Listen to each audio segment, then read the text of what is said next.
बड़ी खबर के साथ करेंगे क्योंकि ईरान अमेरिका के बीच जो बातचीत चल रही थी वो फेल हो चुकी है। जेडी वेंस अमेरिका लौट चुके हैं और पूरी दुनिया की नजरें इस बात पे टिकी हैं कि अब आगे क्या होने वाला है। क्या फिर ईरान और अमेरिका की जंग भड़केगी? इस्लामाबाद वार्ता फेल होने के बाद सबसे बड़ा सवाल यही है। इस्लामाबाद में अमेरिका ईरान के बीच वार्ता फेल हो चुकी है। 21 घंटे तक चली बातचीत लेकिन बेनतीजा रही। क्या फिर भड़केगी अमेरिका ईरान की जंग? इस्लामाबाद की वार्ता फेल होने के बाद सबसे बड़ा सवाल जेडी वेंस का वापस लौटना, जाने से पहले एक छोटी सी प्रेस कॉन्फ्रेंस करना और साथ में यह कहना कि ईरान हमारी शर्तें मानने के लिए तैयार नहीं है। अब अमेरिका के पास क्या ऑप्शन है? अमेरिका क्या कर सकता है? और क्या वाकई में एक यूरोप को, नेटो को एकजुट करने के लिए एक स्क्रिप्ट के तहत जो है ये पूरा ड्रामा अमेरिका की तरफ से किया गया, इसको भी समझना होगा। लेकिन साथ में उससे भी बड़ा सवाल यही है कि क्या ईरान के पास अभी भी इतनी ताकत बची हुई है कि वो अमेरिका का सामना कर सकता है? जोरदार तालियों से तो जंग से जुड़ी बड़ी खबर है। 21 घंटे चली बातचीत में कोई समाधान नहीं निकल पाया। ईरान को चेतावनी देकर अमेरिका रवाना हुए वेंस कि ये अमेरिका ईरान के लिए अच्छा नहीं है, ये ईरान के लिए सबसे बड़ी बुरी खबर है अगर ये बातचीत फेल हुई है, जेडी वेंस ने कहा। इस्लामाबाद में अमेरिका ईरान के बीच वार्ता फेल हो चुकी है। बड़ी खबर आपको दिखाना है। 21 घंटे चली बातचीत में नहीं कोई समाधान निकल पाया है। ईरान को चेतावनी देकर अमेरिका रवाना हुए हैं जेडी वेंस। इसको समझना होगा। उस वक्त की वो तस्वीरें जिस वक्त जेडी वेंस अमेरिका से रवाना हुए, तो ये अहम तस्वीरें और उनके चेहरे पर बौखलाहट, निराशा, हताशा साफ तौर पे देखी जा सकती है। बड़ी उम्मीदों के साथ वो पाकिस्तान पहुंचे थे, ये समझकर कि जो भी वो थोपेंगे, जो भी बात रखेंगे, ईरान उन बातों को मान लेगा। लेकिन चलिए, ये जो आखिर में जाके उन्होंने जो एयरप्लेन के ऊपर हाथ मारा, इससे कहीं ना कहीं संकेत माना जा रहा है कि आने वाला वक्त जो है वो काफी कठिन जो है वो हो सकता है पूरी दुनिया के लिए, क्योंकि ये जंग अब आगे और बढ़ सकती है। बड़ी उम्मीदों के साथ जेडी वेंस पाकिस्तान इस्लामाबाद पहुंचे थे। जितनी ज्यादा उम्मीदें जेडी वेंस को थी, उससे ज्यादा उम्मीदें जो हैं वो पाकिस्तानियों ने पाल रखी थी, और लेकिन दोनों ही उम्मीदें जो हैं वो टूट चुकी हैं। अब आगे क्या होगा ये देखना होगा। लेकिन जेडी वेंस ने जाने से पहले क्या कुछ प्रेस कॉन्फ्रेंस करके कहा वो भी हम आपको सुनाएंगे। उसके बाद फिर समझने की हम कोशिश करेंगे, खबर को डिकोड करने की कोशिश करेंगे कि अब आगे रास्ते क्या हैं। क्या एक बार फिर से अमेरिका जंग में लौटेगा? पाकिस्तान जो कल तक हीरो बन रहा था, क्या वो आज जीरो हो चुका है? इसको भी समझना होगा। ईरान, क्या वाकई में ईरान के पास इतनी अभी भी ताकत बची हुई है कि वो अमेरिका के हमलों का सामना कर सकता है? मिडिल ईस्ट के देशों का क्या रिएक्शन है? क्या वो खुश हैं, वो निराश हैं, या इजराइल को लेकर भी बातचीत करेंगे हम कि इजराइल का रिएक्शन क्या है? इजराइल इस जंग को लेकर अब जो वार्ता फेल हो चुकी है, इजराइल क्या कुछ सोच रहा है, इसको भी समझना होगा। चाइना, रूस का क्या रोल आगे हो सकता है? क्योंकि डोनाल्ड ट्रंप ने कहीं ना कहीं चीन को भी चेतावनी दी है कि आप हथियारों से ईरान की मदद बंद करिए, नहीं तो अंजाम बुरा होगा। कि हम नशे के विरुद्ध काम करेंगे, हर किसी को जागरूक करेंगे। साथियों, नशे के विरुद्ध ये लड़ाई केवल कानून बनाने से नहीं हो सकती है और न ही जीती जा सकती है। इसके लिए समाज की जागरूकता और युवाओं की। तो 21 घंटे चली बातचीत में कोई समाधान नहीं निकल पाया है। जेडी वेंस ने, उपराष्ट्रपति अमेरिका ने क्या कुछ कहा है वो हम आपको दिखाएंगे। चलिए पहले ग्राफिक्स के जरिए डिटेल से आपको सारी जानकारी दे देते हैं कि आखिरकार इस 21 घंटे की बातचीत में हुआ क्या। इस्लामाबाद शांति वार्ता बेनतीजा हो चुकी है। बिना डील वेंस की वापसी हो चुकी है। अमेरिकी डील सख्त की, ईरान ने कहा प्रयास जारी रखेंगे। पाकिस्तान ने कहा कि हम निराश नहीं है, अभी हम और कोशिश करेंगे बातचीत की। भारत अभियान की शुरुआत कर पूरे देश को वार्ता पूरी तरह से बेनतीजा रही। 21 घंटे की बातचीत में कोई समाधान नहीं निकला है। हमारी सरकार भी ड्रग्स फ्री उत्तराखंड के संकल्प को, अमेरिका बिना किसी डील के ही वापस लौट रहा है। समझौता ना होना ईरान के लिए बड़ी बुरी खबर है। नशे के दुष्प्रभावों के प्रति किसी भी डील के लिए सख्त शर्तें जरूरी। ईरान को देना होगा भरोसा परमाणु हथियार नहीं बनाएगा ये अमेरिका ने शर्तें रखी थी। केवल वादा नहीं बल्कि ठोस गारंटी चाहिए। अमेरिका की शर्तें पहले से ही स्पष्ट थी। अब तक हजारों आरोपियों की गिरफ्तारी और बड़ी मात्रा में मादक पदार्थों की बरामदगी की है। ईरान ने इन शर्तों को स्वीकार नहीं किया, जरूरी मुद्दों पर सहमति नहीं बन पाई। एडिक्शन ट्रीटमेंट फैसिलिटी एटीएफ का संचालन भी किया जा रहा है। वेंस ने कहा ट्रंप से 10 बार चर्चा की। डोनाल्ड ट्रंप लगातार संपर्क में थे, यानी कि जो कुछ चल रहा था ट्रंप को पल पल की खबर मिल रही थी। किन शर्तों पर मतभेद हुआ इसका खुलासा नहीं किया, लेकिन बातचीत के बावजूद डेडलॉक बना रहा। अमेरिका अपने रुख पर अड़िग है। सुरक्षा और परमाणु मुद्दे पर कोई समझौता नहीं। आगे की रणनीति हालात देखकर तय होगी। बातचीत खत्म लेकिन तनाव अभी भी जारी। आगे की रणनीति हालात देखकर तय होगी। बातचीत खत्म लेकिन तनाव अभी भी जारी है। लेकिन बड़ा सवाल यही है कि आगे क्या होने वाला है। क्या फिर से जंग शुरू होगी या कोई ऐसा मौका जहां पर यह बातचीत हो सकती है फिर से, इसको देखना होगा। लेकिन जिस प्रकार से जेडी वेंस के तेवर थे वो साफ तौर पे दिखा रहे थे कि वो हताश हैं, निराश हैं। उन्हें उम्मीद थी कि ईरान जो है उनकी शर्तों को मान लेगा, लेकिन ईरान ने साफ कर दिया कि अगर ये जंग खत्म होगी तो महज ईरान की शर्तों पर खत्म होगी। जेडी वेंस को सुनिए। Field Marshal Munir, who were both incredible hosts, and whatever shortcomings in the negotiation, it wasn't because of the Pakistanis, who did an amazing job and really tried to help us and the Iranians bridge the gap and get to a deal. We have been at it now for 21 hours, and we've had a number of substantive discussions with the Iranians. That's the good news. The bad news is that we have not reached an agreement, and I think that's bad news for Iran much more than it's bad news for the United States of America. So we go back to the United States having not come to an agreement. We've made very clear what our red lines are, what things we're willing to accommodate them on, and what things we're not willing to accommodate them on. And we've made that as clear as we possibly could, and they have chosen not to accept our terms. Field Marshal Munir, who were both incredible hosts. तो JD Vance America के उपराष्ट्रपति सीधे तौर पे कह रहे हैं कि ये बुरी खबर ईरान के लिए है, अमेरिका के लिए नहीं है अगर ये बातचीत फेल हुई है तो। We have been at it now for 21 hours, and we've had a number of substantive discussions with the Iranians. That's the good news. The bad news. तो बड़ा सवाल यही है कि क्या अब फिर से जंग भड़कने जा रही है, क्या आगे होने वाला है, इसको डीकोड करना होगा। दूसरी तरफ ईरान की तरफ से यह भी कह दिया गया है कि जो माइन स्वीप करने के लिए जो डिस्ट्रॉयर इस वक्त स्टेट ऑफ हॉर्मुज में घुसे हैं, ईरान उनको निकलने नहीं देगा।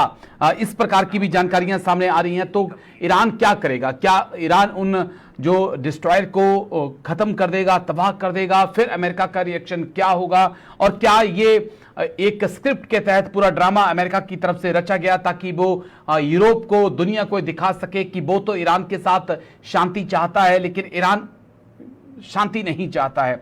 उसको भी हमें डिकोड करना होगा। और सबसे बड़ी बात कि ईरान के पीछे ऐसी कौन सी ताकत है जो विजिबल नहीं है, लेकिन ईरान अभी भी दुनिया की सुपर पावर को ललकार रहा है कि जंग खत्म होगी तो हमारी शर्तों पे होगी, नहीं तो ये जंग खत्म नहीं होगी, हम लड़ाई के लिए तैयार हैं। तो कौन सी वो इनविजिबल पावर है उसको भी हम समझेंगे जो ईरान को लगातार मजबूत कर रही है, ताकत दे रही है। और क्या ये अमेरिका की एक और बड़ी हार होने वाली है ईरान जंग में, अगर अमेरिका यहां से ऐसे ही लौट जाता है। ट्रंप ने ट्वीट भी किया और कहा कि उन्होंने जो मिलिट्री एम्स रखे थे, पॉलिटिकल एम रखे थे, उनको अमेरिका हासिल कर चुका है।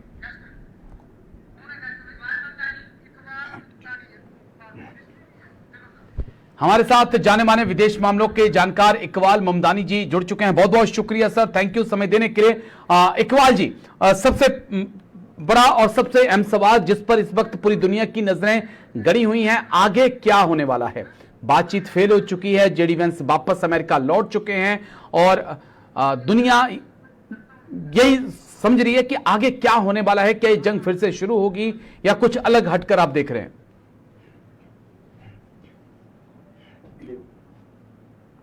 हालांकि कोई नतीजा नहीं निकला है। हम लगातार ये मान भी रहे थे कि एक ही साथ में बैठक के अंदर मामला नहीं मसला पड़ेगा। उसकी वजह है कि ईरान अपनी शर्तों पर रहेगा, अमेरिका अपनी शर्तों पर रहेगा, कुछ शर्तों का आदान प्रदान होगा, उसके बाद अपने मुल्कों में बात होगी या फिर लीडर से बात होगी। तो ये हालात थोड़े बहुत समझे जा रहे थे, लेकिन इतनी बेनतीजा रहेगी ये दुनिया में, या हमें बिल्कुल ये चीज नहीं। और अभी भी लोगों को ये उम्मीद है कि शायद अब ये मामला आज नहीं कल वो आसान हो। हालांकि इस मामले के अंदर जो मध्यस्थता करता हो जो मुल्क है पाकिस्तान, उसने कहा हम हिम्मत नहीं आ रहे।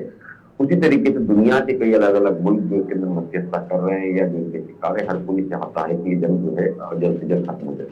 हालांकि इसके बाद अभी डोनाल्ड ट्रंप ने एक ट्वीट किया है जिसके अंदर उसने ये कहा है कि वो ईरान को किस तरीके से दूसरा उनके पास रास्ता है, और वेनेजुएला के अंदर ऑपरेशन मदुरा जो है वो भी उन्होंने याद दिलाया। तो एक बात साफ है कि ये मान के चलिए कि ट्रंप जो चाहते हैं कि किसी तरीके से जंग हो, उसकी वजह जो है वो इजराइल का एक प्रेशर नजर आ रहा है दुनिया के अंदर। उनके हालात जो है जिस तरीके से खराब होते जा रहे हैं, वो ये साफ दर्शा रहा है कि अमेरिका इस जंग के लायक नहीं है। पिछले 48 घंटे के अंदर जिस तरीके से ईरान ने एक एक कर जो लड़ाई के वीडियो सामने लाए हैं, वो वीडियो ये दर्शा रहे हैं कि अमेरिका का बहुत बड़ा नुकसान इस लड़ाई में हुआ है। ईरान का तो नो डाउट के नुकसान नहीं हुआ, ईरान का तकरीबन 150 अरब का नुकसान जो है जंग के अंदर हुआ है। तकरीबन 1 लाख घर मकान वगैरह जितनी चीजें हैं वो सारी ही चीजें वो तबाही की कगार पर आ गई है। देखिए तो मैं एक पॉइंट आपके सामने, इकबाल जी मैं बीच में टोक रहा हूं। जो मेरा सवाल है कि ये जंग ईरान की जमीन पर लड़ी जा रही है, जितनी लंबी जंग चलेगी ईरान को ही नुकसान ज्यादा होगा। अमेरिका हजारों किलोमीटर दूर है, अमेरिका तक ईरान की कोई मिसाइल फिलहाल तो पहुंच नहीं सकती है। तो अमेरिका को वैसे तो कोई ऐसा नुकसान नहीं है, क्योंकि जिस देश में जंग लड़ी जाती है, जिस जमीन पर जंग लड़ी जाती है, नुकसान वहां पर होता है। तो कैसे आप देख रहे हैं? और दूसरा बात यह भी है कि आप 39 डेज तक अमेरिका से लड़ रहे हैं और अमेरिका को आपने नाको चने चबा दिए, और अभी भी आप एक कह रहे हैं कि ईरान कह रहा है कि हम 6 महीने और जंग लड़ सकते हैं। कौन सी इनविजिबल पावर आप देख रहे हैं ईरान के पीछे जो लगातार ईरान को मजबूत कर रही है?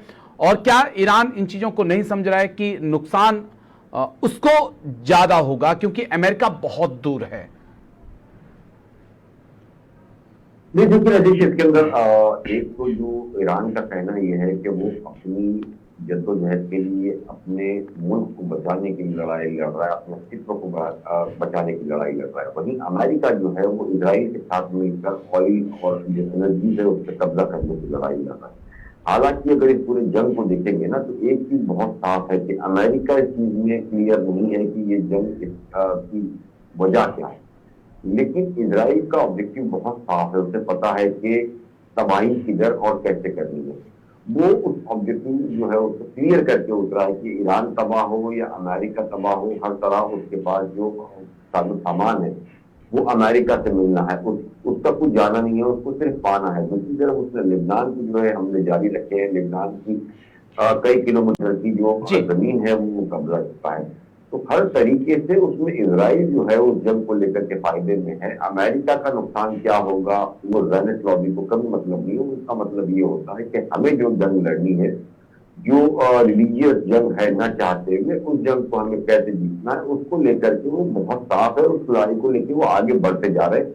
और एक चीज अभी और मैं आपको बता दूं, अभी दुनिया के अंदर जो जियो कैंट के अंदर जो खुलासा किया था, आपको पता होगा पिछले दिनों जिसने रिजाइन किया था, उसका जो अब नया उसको खुलासा किया, उसका कहना है कि ईरान वॉर के बाद अमेरिका और इजराइल जो है वो सबसे पहला अपना टारगेट करेंगे, वो तुर्की को करेंगे और तुर्की पर हमला किया जाएगा। तो ये जो सिनेरियो है वर्ल्ड के अंदर, ये बहुत चौंकाने वाला है कि जंगें जो है वो धीरे धीरे बढ़ती जाएगी दुनिया के अंदर राजेश। लेकिन एक पॉइंट और कि क्या इस जंग की एस्केलेशन आप देख रहे हैं, जिस प्रकार से कहीं ना कहीं ईरान के पीछे वो खुलकर हम चाइना को देख रहे हैं। डोनाल्ड ट्रंप ने धमकाया भी चाइना को कि आप खुलकर ईरान की मदद मत करिए, ईरान को वेपन्स मत दीजिए, नहीं तो अंजाम बुरा होगा। दूसरी तरफ रूस की तरफ से भी कहा गया कि अब अमेरिका की जो बादशाहत है वो खत्म हो रही है और मल्टीपोलर जो वर्ल्ड है वो बनने जा रहा है। अब अमेरिका अकेला बादशाह नहीं रहने वाला है। तो क्या हम ये मानकर चलें कि आने वाले वक्त में जंग फैल सकती है और देश इसके अंदर इन्वॉल्व हो सकते हैं, चाहे फिर वो रूस और चाइना हो या फिर नेटो हो? सर देखिए, मल्टीपोलर वर्ल्ड जो है पिछले 20 सालों से बन चुका है, बनने की जरूरत नहीं है। अब आज से 25 साल पहले जो है अमेरिका सुपर पावर या अकेली इकलौती ताकत हुआ करती थी, लेकिन अब चाइना रशिया जैसे जो कंट्रीज है वो उसके अंदर आ चुकी है। तो ये सबसे पहली चीज तो अमेरिका को दिमाग से निकाल देना चाहिए। दूसरी बड़ी बात है कि चाइना जिस तरीके से खामोशी की चीजें करते जा रहा है, देखिए इतनी बड़ी जंग के अंदर जो अगर बातचीत के लिए सामने लाया भी गया तो खुद डोनाल्ड ट्रंप ने माना है कि बगैर चाइना से ये पॉसिबल नहीं था। तो ये साफ हो गया इस पूरे मामले के अंदर कि अमेरिका की अब वो हैसियत, अब वो ताकत नहीं रही। उसको मान लेना चाहिए कि वो सुपर पावर का जो टैग था, वो जो दादागिरी वाला टैग था, वो लगभग दुनिया से खत्म हो चुका है। और अभी अमेरिका आप देखिएगा तो कुछ समय के अंदर आपको पता लगेगा कि अपने स्टेट तक ही महदूद रह गया है। वो जिस तरीके से दुनिया के अंदर एक दादागिरी जिस तरीके से कब्जा करता था, वो लगभग खत्म हो चुका है। और ये बहुत जल्दी दुनिया को नजर भी आ चुका है और आ जाएगा, क्योंकि अफगानिस्तान के अंदर भी सबसे बड़ी मार $80 बिलियन का हथियार छोड़ के भागना, इसके बाद इराक के अंदर चीजों को लेकर के नुकसान, तो ये दुनिया धीरे धीरे। चलिए, पाकिस्तान के लिहाज से हम इस पूरी बातचीत को कैसे देखते हैं? पाकिस्तान कल सुबह तक हीरो के तौर पर पेश हो रहा था, लेकिन आज वो जीरो के तौर पे पेश हो रहा है। बातचीत शुरू नहीं हुई थी उससे पहले पाकिस्तानी ये कहने लगे थे कि मुल्ला मुनीर को जो है नोबेल पीस पुरस्कार मिलना चाहिए, शहबाज को नोबेल पीस पुरस्कार मिलना चाहिए। लेकिन बातचीत आज होस्ट बहुत जिम्मेदारियां होती हैं, इतना आसान नहीं होता है कि आप दोनों को बैठा दीजिए, बातचीत करा दीजिए, बहुत जिम्मेदारी की भूमिका अदा करनी पड़ती है। तो कहां आप पाकिस्तान को देख रहे हैं?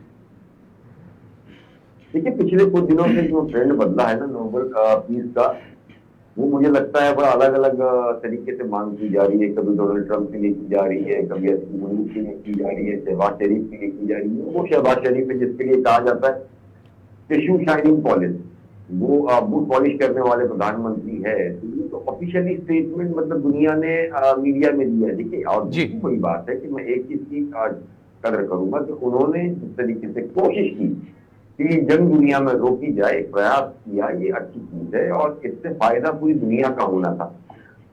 भारत हो या दुनिया की कोई भी कंट्री हो, जंग अगर कोई रोकता है या कोशिश करता है उसको सराहना चाहिए, क्योंकि वो इंसानियत। लेकिन क्या ये जल्दीबाजी में सब कुछ किया गया इकबाल जी? क्या बहुत जल्दीबाजी में पाकिस्तान ने इस जंग को होस्ट कर दिया? कोई पूरी तरह से तैयारी नहीं थी, ना अमेरिका की शर्तें क्लियर हो पाई थी, ना ईरान की शर्तें क्लियर हो पाई थी, और लेकिन जबरदस्ती टेबल पे बैठा दिया गया और दोनों बैठ गए, जिस कारण कह सकते हैं कि बातचीत बेनतीजा रही। हाँ बिल्कुल, देखिए इससे कोई इनकार नहीं किया जा सकता कि यूएन के अंदर जिस तरीके से हालात हुए थे, रशिया और चाइना ने जिस तरीके से ईरान को वीटो किया था, उसके बाद में डोनाल्ड ट्रंप ने ये ऐलान कर दिया था कि वो तबाह कर देंगे, बर्बाद कर देंगे, कुछ घंटे बाकी है टेबल पे आओ। लेकिन ईरान मानने को तैयार नहीं था और अमेरिका के पास ये पावर नहीं था कि वो न्यूक्लियर अटैक कर लेते, क्योंकि चाइना और रशिया ने पीछे से मैसेज भेजा था कि अगर इस तरह का अटैक होता है तो अमेरिका के ऊपर बहुत भारी तबाही ला सकता है। तो वो डोनाल्ड ट्रंप उन सारी चीजों को समझते थे, तो उन सारी चीजों को लेकर के उनके पास एक विकल्प था कि उनका अपनी चहीती, अपनी पसंदीदा कंट्री जो है वो पाकिस्तान, जिसके ऊपर वो विश्वास कर सकते थे, क्योंकि पाकिस्तान को जितना कहा जाएगा उतना वो करेंगे। तो आप देखिए, ये भी कहा जाता है कि जो ट्वीट शहबाज शरीफ ने किया है वो भी पाकिस्तान वो अमेरिका ने लिख करके भेजा था, वही कॉपी पेस्ट जो है वो किया गया और आनंद फानंद के अंदर इस बातचीत के अंदर शुरू किया गया। तो जाहिर सी बात है कि ये दुनिया देख भी रही थी और दुनिया मान भी रही थी कि चांसेस बहुत कम है इस बातचीत के पूरे होने की। लेकिन हाँ, एक उम्मीद जरूर सभी को नजर आई थी कि जब बातचीत दोनों मुल्क एक टेबल पर कम से कम 45 साल के बाद आए हैं, तो एक रास्ता जरूर निकलेगा। और अभी भी उम्मीद है पूरी दुनिया को कि बातचीत भले ही फेल हुई है, लेकिन कोई ना कोई ऐसा रास्ता निकलेगा, चाहे वो पाकिस्तान के थ्रू निकले, चाइना के थ्रू निकले, भारत के थ्रू निकले, किसी के भी।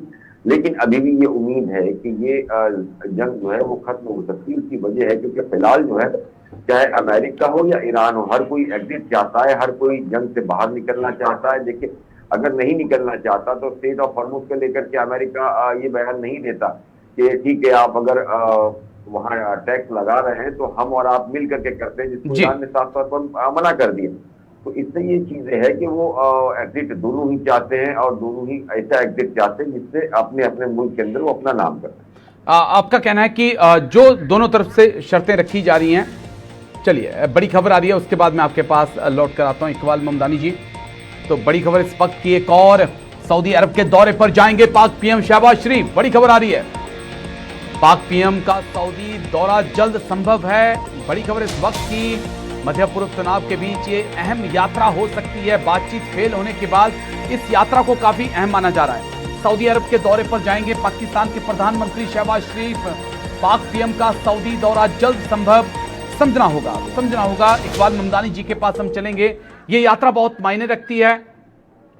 इकबाल जी, जिस प्रकार से जनरल मुनीर ने कॉम्बैट ड्रेस पहनकर ईरान के डेलीगेशन का स्वागत किया, अमेरिका का स्वागत अलग ड्रेस में किया, और कल खबरें ऐसी भी आई कि कुछ सऊदी के डेलीगेट्स जो हैं वो भी इस्लामाबाद पहुंचे थे, और अब खबरें आ रही हैं कि शहबाज शरीफ जो हैं वो सऊदी के दौरे पर जा सकते हैं।